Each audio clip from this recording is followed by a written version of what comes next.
大家小时候有没有玩过合金弹头呀？凭借搞笑无厘头的风格、精美的像素画风和完成度极高的玩法，霸占了无数人的童年回忆。但是好多小伙伴可能只玩过其中的1-2部，对游戏的全貌并不是很了解。没有关系，啾啾这几天整理了超多细节内容，今天就和大家一起来重温一下合金弹头的故事吧。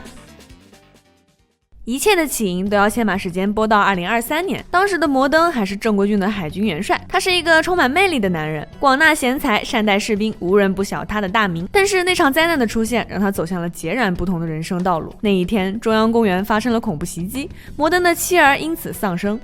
而就在这场恐怖袭击里，原本有能力制止悲剧发生的正规军却选择性的忽视了。调查到真相的摩登对这个残暴无情的正规军政权产生了意见，他的心中萌发了一个极端的想法，那就是创建新的秩序，由他自己来改变这个世界。为了让中央公园的惨剧不再发生，他秘密和正规军的同志们联合起来，成立了叛军。摩登的副手艾伦·奥尼尔也同在此列中。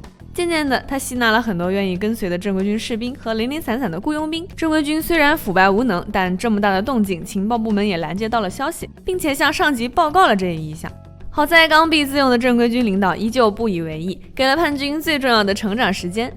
就在叛军秘密招募人手、偷偷发育的时候，另一头，正规军发现了某个地区正发生大规模的非法武器交易。除去基本的武器之外，连正在秘密研发的 SV001 型战车原型也在售卖清单中。而随后的调查显示，做出这件事的不是别人，这是正规军内部人员所为。这样不声不响收集武器的人会是谁呢？坐镇这个地区的正规军指挥官正是一名叫希尔德的上校。如果他是非法武器交易的幕后黑手，那么他很想割据此地成为军阀，最后顺势发动政变。于是游隼小队受命深入到敌营之中。此时的游隼小队成员还不是完全体，配置只有马可罗西和一个红衣少女。这里是一片大型的小岛，而研发武器和配送的工厂都隐匿在区域的深处。马克与队友穿越了一大片用于抵御外敌的森林，终于见到了希尔德上校。希尔德上校并不是很想与人形外挂正面战斗，他引爆了工厂内部的定时炸弹，然后借助原型机的力量迅速撤离。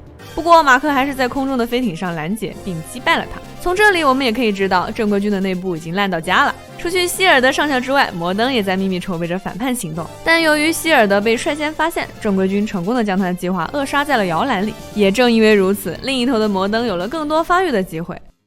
时间的指针转到了2028年，摩登经过了几年的秘密准备，已经有了与正规军正面一战的能力。摩登带领他的手下发起了第一次现代战争，这场意料之外的闪电战打了正规军一个措手不及，一时间生灵涂炭，数百万人倒在了战场。正规军的大部分城市都归了摩登，绝大多数的正规军上级们选择了投降或者逃跑，直接放弃了抵抗。摩登见此情形，宣称自己将会在170个小时内占据全世界大部分的主要城市。但正规军内部也不是完全一条心的，一部分对正规军投降政策不满的人们，自发地组成了一支叫抵抗军的小队，继续研发秘密原型机 SV001，代号合金弹头。这种把希望寄托在这个高科技武器之上的原因，正是因为 SV001 仿佛一台钢铁阔鱼，能下蹲跳跃，在装备强力火炮的同时还能实现水陆空3栖。就在研发工作秘密又顺利的进行时，摩登的情报组勘测到了这一消息，于是他张开火力网，不遗余力地摧毁了生产合金弹头的工厂。但做到这一步，他似乎还不满足。为了防止正规军同时回收武器，他还将制造好的大量武器和战车分散到了世界各地。这一系列操作可把正规军气得不行，于是高层派出了马克罗西和塔马罗文，让他们深入敌营，夺回 SV001 型坦克。到这里，我们的主人公就正式登场了。首先我们要介绍一下今天的主角之一马克罗西，一位妥妥的精英分子，曾经就读于国立技术高等学校和军事特殊技术学院。他热爱微机工程，爱好就是编程。游戏在第3代与火星之根战斗之前有展示，马克会利用自己的编程技术破解电脑。由于他非常的优秀，所以在进入游隼小队后不久，便顺利的升到了第1中队的队长。而塔马罗文则出生于军人世家，他为人勇敢果断，行动缜密。20岁那年就参与了救援总统的作战。他不仅是一名出色的精英特工，也是马克的好搭档。两人此次出行的第一站为伦纽夫山，位于东南亚的柬埔寨附近。在这里，叛军曾因为基于空中战舰哲雪号上的一部分武器而击毁了哲雪号，还围绕着战舰建造了一个临时的防守型要塞。马克和塔马顺利地攻下了哲雪号，还成功地将众多被俘虏的战友给解救了出来。这里呢，就不得不提及这些被俘虏的战友了。在 PSC 的合金弹头里详细地介绍了关于他们的剧情。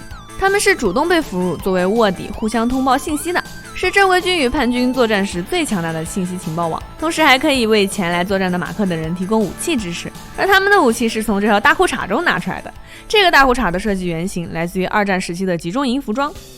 另一边，正规军也得到了一条重要情报，摩登将会前往欧洲的朗博斯堡市，在那里不仅有许多家军火工厂，同样也是重要的交通枢纽，贯穿了多条运输铁路和机场，意义重大。于是主角们继续深入敌营，这一次直接碰上了叛军特意部署的防御型大炮迷你巴特。迷你巴特是叛军将二战期间德军的废弃列车炮结合一辆机车头改造而来。它被隐藏在一栋居民楼里，因此出场时会破坏建筑，需要一前一后2名士兵同时操控。不过再逆天的武器也抵不过主角光环的加持。很快，马克和塔玛两人便突破了重重包围，一路杀敌斩将。正在视察的摩登非常愤怒，于是他驾着重型轰炸机 Hellbuster Rebirth 亲自作战。这架重型轰炸机的中文译名为热核，主要攻击武器为追踪导弹和弹跳弹。摩登将军乘坐着它向两人进行疯狂的攻击。但主角团二人凭着精湛默契的技巧应战，渐渐的摩登将军失去了理智，他把自己暴露在了舱门之外，不断的进攻。马克和塔玛抓准时机，成功的击落了轰炸机。他的手下驾驶着 EKB， 冒着随时被击落的风险，成功的救下了摩登。马克和塔玛只好沿着铁路继续的前进，来到了卡斯特河山谷。这一次遇到了摩登的得力助手艾伦·奥尼尔。艾伦·奥尼尔是摩登将军的副手，拥有一身健壮的肌肉。我知道大家都喜欢叫他光头徐锦江，因为我也喜欢这么叫。艾伦·奥尼尔擅长训练士兵，并且是一名狂热的斗士，喜欢活跃在战场的最前线进行作战。他有一名同样强大的儿子，名叫小艾伦。虽然艾伦·奥尼尔嗜血又暴力，但他实际上是为了妻子与儿子在和平的世界里团聚才不停战斗的。而这份执念也让他可以在每次濒死时巧妙生还。这种矛盾的形象更加暗示了这场战争的残酷。在奥尼尔被打败后，二人也顺利找到了叛军所研发的重型火炮坦克塔尼奥，也就是古王。熟悉重型武器的小伙伴应该能看出来，它的外形早期设计是丘吉尔重型坦克，强大的双管大炮足以夷平山脉。然而如此强悍的武器依然不敌游村小队。马克和塔玛继续向前推进，来到了死亡谷256里。舒和卡恩已经在坑道中等候了他们多时。这是一对双胞胎坦克，原型是虎式 P 和虎式 R， 他们以两面包夹之势向两人发起了进攻，但很快就被化解。没有多想，两人继续挺进，很快就来到了格哈特城。格哈特城是叛军重兵把守的城镇，他们在这里设置了不止一道牢固的铁门，看来只要穿越这里，就离他们找寻的摩登将军不远了。突然，在两人面前出现了一群夹着尾巴逃跑的小狗，原来是钢铁诺卡纳的轰鸣声惊动了小动物们。这台武器又名赤铁，是一名多用途装甲战车，它的火力集中在正面，顶部有一个大炮和导弹发射器，底部还有一个隐藏的火焰喷射器。为了弥补后方火力的不足，它的背部甚至还载着一台格里达奥坦克用于防备。摧毁钢铁诺卡纳之后，游隼小队终于来到了最后一个地点——纪念之海。就在他们踏上跨海大桥的时候，摩登将军突然出现，使用火箭筒炸毁了大桥。马克和塔玛从空中坠落，掉入了海里。就在千钧一发之际，正规军的一艘老式潜艇中子号1986从海中浮起，两人利用中子号上的对空机枪击落了一架又一架摩登麾下的空军战士。最后他们见到了摩登将军，摩登驾驶着海德再次应战。这架武器的设计也是有原型的，那就是美国的 CH-47 Chinook 直升机。不过在游戏中，海德由反叛军采购的中古机体改造而成，它的底部配备一把强力的加特林机枪，内部还有3个射出导弹的炮口，并同时携带热感导弹和炸弹。这场残酷的战斗终于迎来了尾声，摩登将军最终被击落并被逮捕，合金弹头1的故事终于落下了帷幕。不过如果玩家是单人通关的话，就会展示这样一幅画面：这场为了保护民众、为了捍卫和平而发起的战争，让无数的人们失去了生命，本该美好的家园也变得满目疮痍。这场战争结束了吗？答案是没有。摩登还是从监狱里逃了出来，他开始陷入了无尽的思考：这真的是他所追求的和平吗？这场战争又要持续多久呢？合金弹头1最后的镜头锁定在了摩登落寞的孤影之上。空中频繁出现的流星，在摩登的眼里是一个个逝去的生命，也为下一步的剧情埋下了伏笔。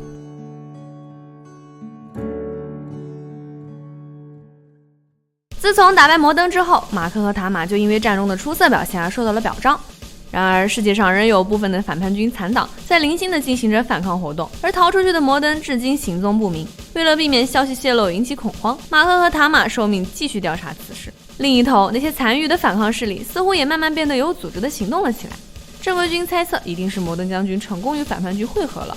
马克和塔玛再次担起了阻止摩登发起第2次战争的重任。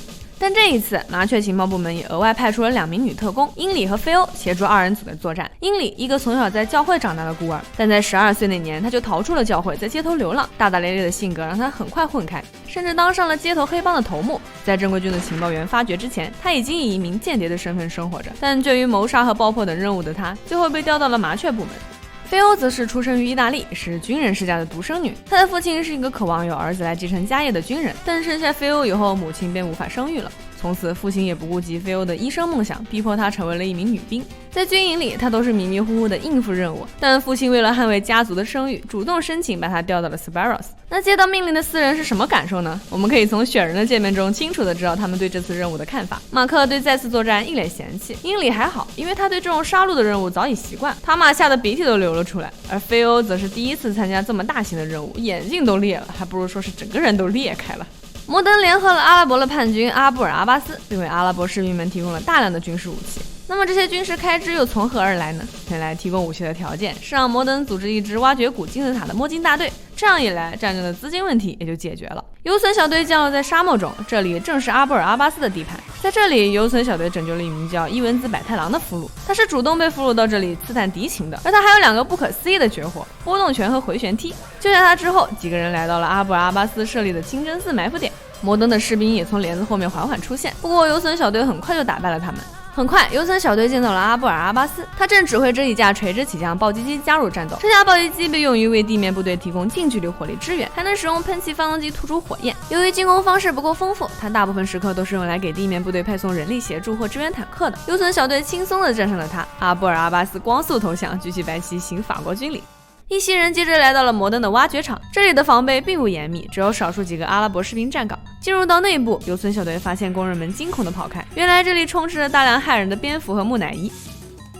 游隼小队遇到了中士向川留美，向川留美也是合金弹头的经典角色之一。受正规军之命，他需要在战场上为正规军提供游击补给。他加入正规军的原因是为了给卧病在床的母亲和身体虚弱的姐姐争取到正规军的医疗资源和设备。不过他是一个迷迷糊糊没有方向感的人，不仅背包被打烂了才能发现队友，还经常会迷路来去无踪，因此获得了游魂的称号。在这里，游隼小队遇到了阿蒙森家族的人，这是一个寻找阿拉伯之类的冒险世家。这个戴着帽子的干尸便是阿蒙森家族的祖先。关于这位 NPC 有一个隐藏的故事，他之所以能活到现在，是因为他受到了阿拉伯之类的影响，活着是为了等待后人的造访，想要亲手把宝物交出去。而他的后代小斯科特阿蒙森就在古墓的上层。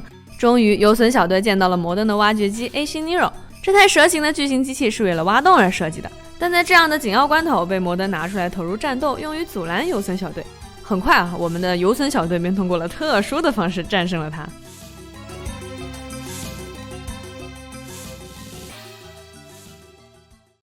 打败了 Asian Nero， 就在众人以为可以喘口气休整一下的时候，上级很快又派出了新的任务。正规军拦截到消息称，一辆补给列车正运载着叛军的队伍高速移动。这条铁路由叛军建立，终点正是合金弹头1代第2关的朗博斯堡市。补给列车上不仅有粮食，还有大量的武器。这一次，他们必须夺回被抢走的 SVF-07 战斗机。但就在他们势如破竹的时候，一辆大型的角力战车巨龙乃介挡住了他们的去路。巨龙乃介骑跨在火车之上，仿佛一只巨大的蜘蛛。它的头部藏着可伸缩的巨大机枪，底部装载着巨型喷火器，同时还能使用液压装置站起和坐下。不过，这样的战车依旧不敌游隼小队。在成功战胜巨龙乃介之后，他们来到了下一个任务点——中国香港。这里已经被叛军接管。当主角团们穿过市中心时，叛军也早有准备。他们把渡船当作路障，摆放在一条搁浅的河流中。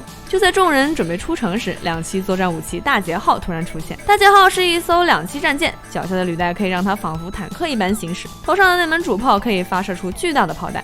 游隼小队正是利用这一点，通过炮弹巨大的冲击波将自己弹起，然后摧毁了这门强大的火炮。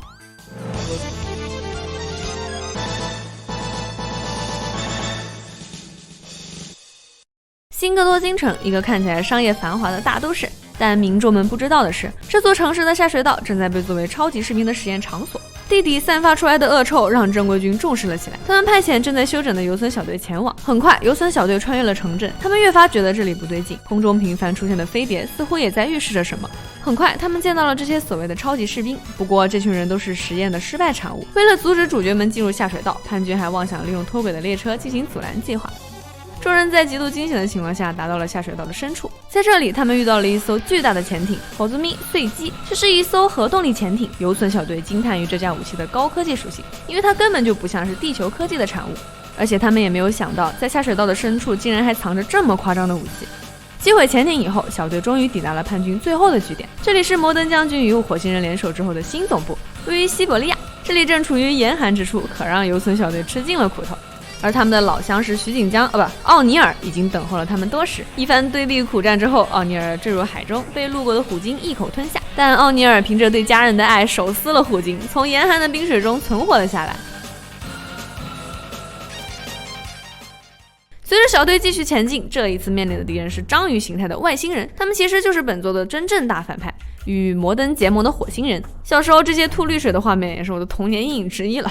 不过这些火星人之所以选择和摩登合作，是为了修好坠毁在地球上的飞船，作为交换，他们将为摩登提供外星科技的支持。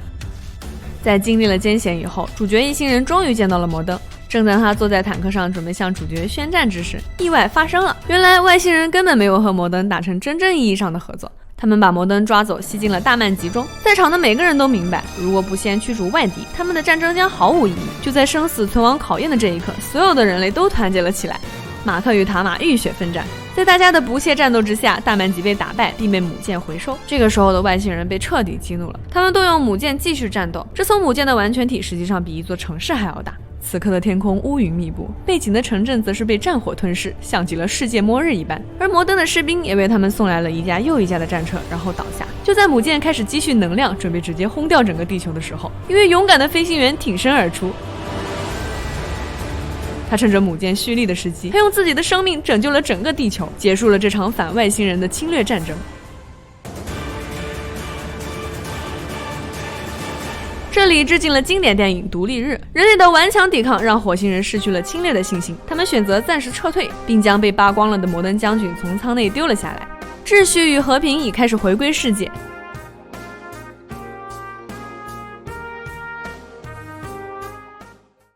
就在两位主角准备辞职休息的时候，他们再次被正规军召回。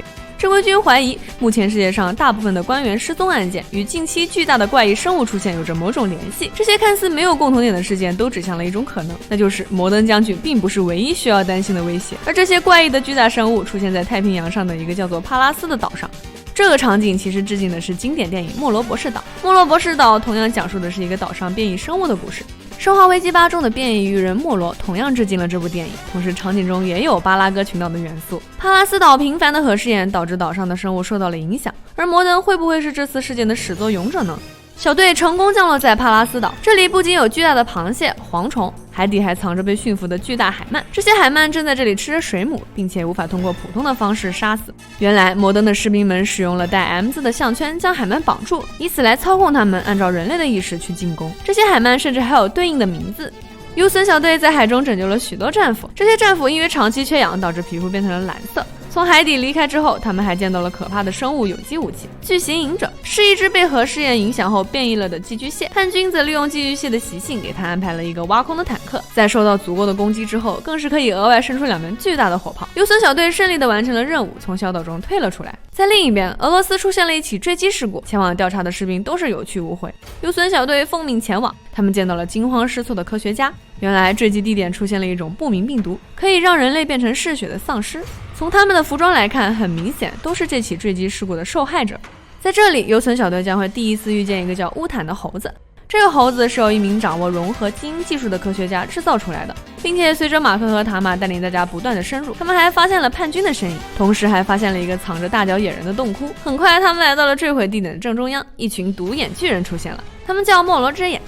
在这里，游隼小队与莫罗之眼展开了一场残酷的战斗。战胜莫罗之眼之后，一艘单眼的 UFO 出现了。这艘由莫罗之眼看守的不明飞行物充满了奇怪的力量，而这就是把人类变成丧尸的罪魁祸首。这一关的 BOSS 设计借鉴了2001太空漫游里的石碑设定，他们携带着丧尸病毒，而且还是外星人安放在地球上的坐标。不过游隼小队还是成功的战胜了它。主角团的下一个任务在南非，海上有一座巨大的工厂正在生产着叛军所需的战争武器。主角一行决定从海底潜入，寻找着海底的道路以入侵工厂的中心。在工厂内部果然藏着大量的装甲，而木星王则把守着最深处，他的体内藏着核反应堆，眼睛可以发射激光，右臂则是一个巨大的机械手，肚子还可以伸出巨型炮弹。马克和塔玛则是集中火力主攻头部，因为这是他唯一的弱点。很快这台杀人机器也被游隼小队给打败了。马可等人继续执行任务。根据正规军的调查显示，有人正在金字塔内进行着生物实验。小队降落在沙漠之上，这里果然存在着大量的反叛军，但随着越来越深入，他们发现叛军也在被神秘的东西吓得落荒而逃。看来生物实验又失控了。果不其然，在酒窖里，巨型食人花已经开始不分敌我的攻击任何人了。游隼小队继续前进，但是他们来到了一处奇怪的地点，这里的建筑看起来像是来到了日本。原来这里是日军的藏身之处，他们是二战战败后存活下来的，而且在这里住了几十年，因此他们没有现代军事的理论知识，只能通过人力抬起坦克或者用绳索吊着飞机。他们嗜血暴力，甚至还会自爆，简直就是战争狂人。但从外表上看，他们却没有老去的迹象，因为他们受到了太阳神的庇护，才可以活到今天。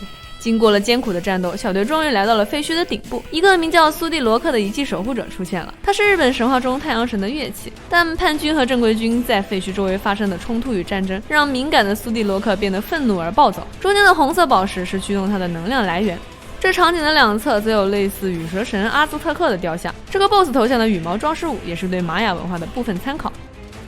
在战胜苏蒂罗克之后，小队的下一个任务地点是阿拉斯加。他们从高空突入，而反叛军也像是发起了总攻一样，调动了所有的空中兵力前来阻挡。主角团最后降落到了森林，一台热河拦住了他们的去路。哇，怎么又是你，徐锦江？原来他已经在这里等候多时。在战胜奥尼尔之后，主角找到了火箭基地的摩登将军，他再次乘坐着海德顽强抵抗，不过很快就被游隼小队给打败了。就在一切即将尘埃落定的时候，摩登将军变成了火星人。原来这一切诡异的行动都是火星人假扮摩登将军指使的，而真正的摩登将军现在正被绑在飞船上。因为火星人也顺势绑走了游隼小队的其中一名成员，正规军和反叛军再次站到了同一边。两位反叛军的小兵招呼着游隼小队的成员一同进入准备升空的火箭。在2代的故事中，人类只能忍气吞声地看着火星人慢慢撤退，但今时不同往日，人类军终于有到外太空踏平一切夺回人质的底气了。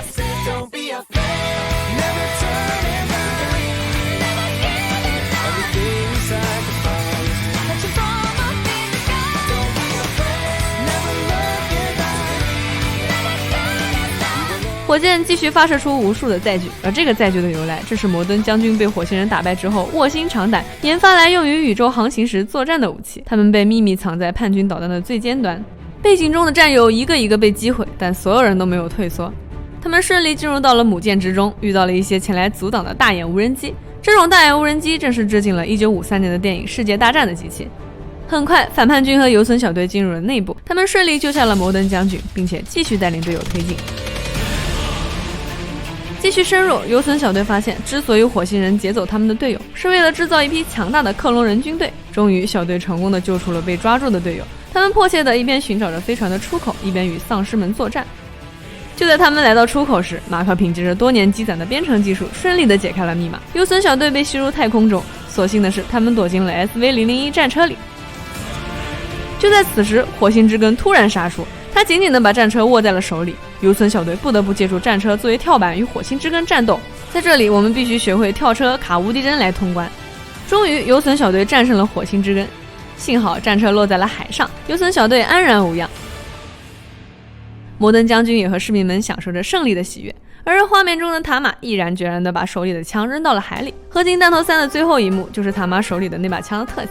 它沉入了没有尽头的海底，就像是告诉我们，战争只会无穷无尽，只有和平才是人类最终的归宿。但讲了这么多，讲到这里，我们的故事并没有完结，接下来又会发生什么样的事情呢？在2031年之后，摩登将军又将联手哪些人？游隼小队又会遇到哪些新的敌人呢？如果喜欢啾啾的视频，希望各位小伙伴们可以给个3连加关注支持一下。剩下的内容就在下一期视频中给大家接着讲解，别忘了点赞呀！我们下期再见啦！